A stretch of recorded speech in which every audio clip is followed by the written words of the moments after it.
Mheshimiwa Mkuu wa Mkoa, tumepokea pia ombi linalohusiana na angalizo la wale ambao wenda walikuwa na mikopo, na ombi limeletwa hapa la kuongea na taasisi. Lakini pia hili liende sambamba na kwamba baada ya kuwa tumesafisha na baada ya kuwa tumetengeneza upya utaratibu wa angalau biashara ziendelee hapa, Mkuu wa Mkoa, pateni ile orodha. Nadhani Mheshimiwa Mkuu wa Wilaya, kwa sababu ndo mwenyekiti wao, pia mnaweza mkapata orodha ya wote wale na kuzijua taasisi ambazo walikuwa wameongea nazo, ili tuweze kwenda mahususi kabisa kwenye taasisi zinazohusika.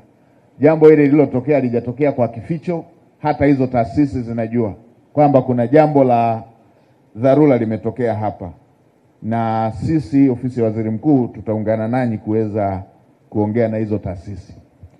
Lakini pia mkurugenzi, sasa kwenye mikopo mipya, nenda kaangalie una akiba gani, una ukoko gani, ili hawa wenzetu ambao mitaji yao imeungua na mstahiki meya huko hapa, tufanye kipaumbele na tuwagawie haraka wale ambao wana hizo biashara na tunatambua kabisa kwamba mitaji yao imeungua hapa.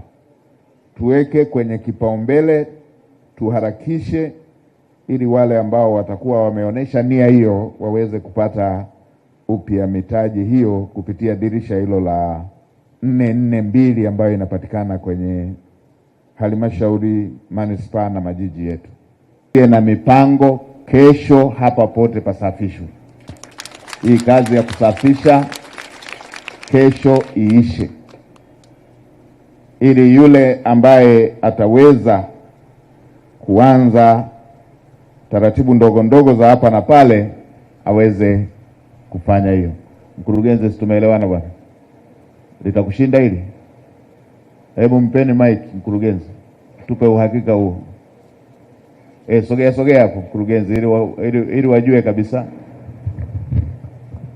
Nimesemaje mkurugenzi? Mheshimiwa Waziri Mkuu, umesema kesho kazi ya kuondosha hizi takataka ikamilike yote kesho. Linakushinda hilo? Hapana, ilishindi. Mpaka saa 12 jioni kila kitu kitakuwa sawa. Haya, hilo tumekubaliana.